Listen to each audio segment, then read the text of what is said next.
Chris Bellini here, the Blue Jean Critic, with my quick take on the new film, Sully. It focuses on the unforgettable true story of U.S. Airways Flight 1549. Of course, we all remember the heroic actions of Captain Chesley Sullenberger and his crew as they made an incredible emergency landing on the Hudson River in 2009, saving the lives of 155 passengers and crew members. This film really focuses on the events following that emergency landing, in particular the National Transportation Safety Board's investigation of the incident and Sullenberger's actions. As you can see in this scene from the film, the board is going to have plenty of questions. Why didn't you attempt to return to LaGuardia? There simply was not enough altitude. The Hudson was the only place that was long enough and smooth enough and wide enough to even attempt to land the airplane safely. Air traffic testified that you stated you were returning to LaGuardia, but you did not. I realized I couldn't make it back, and it would have eliminated all the other options. Returning to LaGuardia would have been a mistake. Okay, well, let's get into how you calculated all those parameters. There was no time for calculating. I had to rely on my experience of managing the altitude and speed of thousands of flights over 4 decades.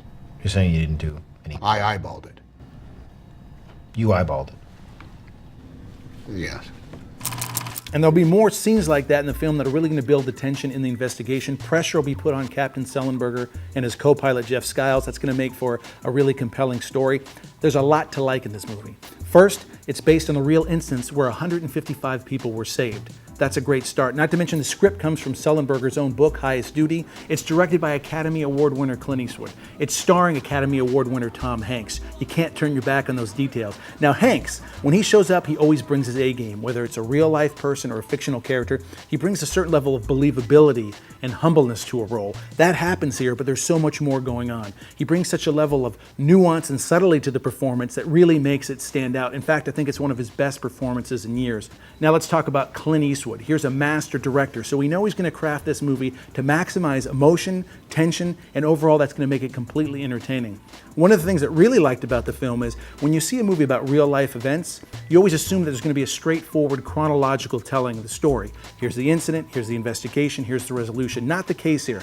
The investigation is the backbone of the film, but interspersed between that, we see moments from Sully's early career or moments from that morning in 2009 when he made that emergency landing. It really keeps the story moving, it keeps it really engrossing. I think you can really tell that I like this movie. I'm going to recommend it at full price. In fact, I'm going to say this is one of the best movies of the year so far, at least in my opinion. Don't miss this one.